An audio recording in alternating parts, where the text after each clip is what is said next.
തൃശൂർ ചാവക്കാട് യുവാവിന് ചീട്ടുകളി സംഘത്തിന്റെ ക്രൂരമർദ്ദനം. ചീട്ടുകളി പോലീസിനെ അറിയിച്ചു എന്നാരോപിച്ചായിരുന്നു അവരുടെ മർദ്ദനം. പരിക്കേറ്റ എടക്കഴിയൂർ സ്വദേശി ഷോബി ചാവക്കാട് താലൂക്ക് ആശുപത്രിയിൽ ഇപ്പോൾ ചികിത്സയിലാണ്. ഒരാഴ്ചയായിട്ടും പോലീസ് കേസെടുത്തിട്ടില്ല എന്നറിയുന്നു. സൂരജ് സജി തൃശൂരിൽ നിന്നും ടെലിഫോണിൽ. സൂരജ് സജി, പ്രൈം ടൈമിലേക്ക് സ്വാഗതം. പറയൂ വിവരങ്ങൾ.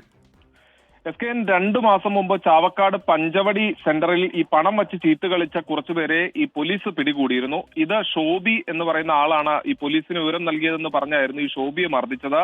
ഷോബി ഈ പഞ്ചവടി സെന്ററിൽ കടയിലേക്ക് സാധനങ്ങൾ വാങ്ങാൻ പോകുന്നതിനിടയിൽ കാറിലെത്തിയ ഒരാൾ മർദ്ദിക്കുകയായിരുന്നു. ഷോബിയുടെ മുഖത്തടിക്കുകയും പിന്നീട് നെഞ്ചിൽ ചവിട്ടുകയും ചെയ്തതോടെ ഷോബി താഴെ വീണു. നിലത്ത് വീണ ഷോബി മുന്നോട്ട് നടക്കുന്നതിനിടയിൽ പുറകിൽ നിന്ന് ഇരുമ്പ് വടി കൊണ്ട് ഷോബിയുടെ തലക്കടിച്ചു. തലയ്ക്ക് ഗുരുതരമായി പരിക്കേറ്റ ഷോബി നിലവിൽ ചാവക്കാട് ആശുപത്രിയിൽ ചികിത്സയിലാണ്. പക്ഷേ ഇതുമായി ബന്ധപ്പെട്ടുകൊണ്ട് ഷോബി പറയുന്നത് എങ്ങനെയാണ്, അതായത് ചീട്ടുകളി സംഘത്തിന്റെ വിവരം ഒറ്റിക്കൊടുത്തത് താനാണ് എന്ന പേരിലായിരുന്നു മർദ്ദനം എന്നുള്ളതാണ് പറയുന്നത്. പക്ഷേ ചാവക്കാട് പോലീസിൽ പരാതി നൽകിയെങ്കിൽ പോലും ഇതുവരെയും ഈ പോലീസ് ഈ സംഭവവുമായി ബന്ധപ്പെട്ടുകൊണ്ട് കേസെടുക്കാൻ തയ്യാറായിട്ടില്ല.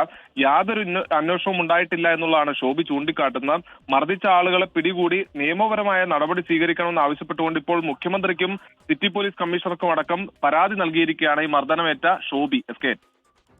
ഓക്കെ, സൂരജ് സജിയാണ് വിവരങ്ങൾ നൽകിയത്.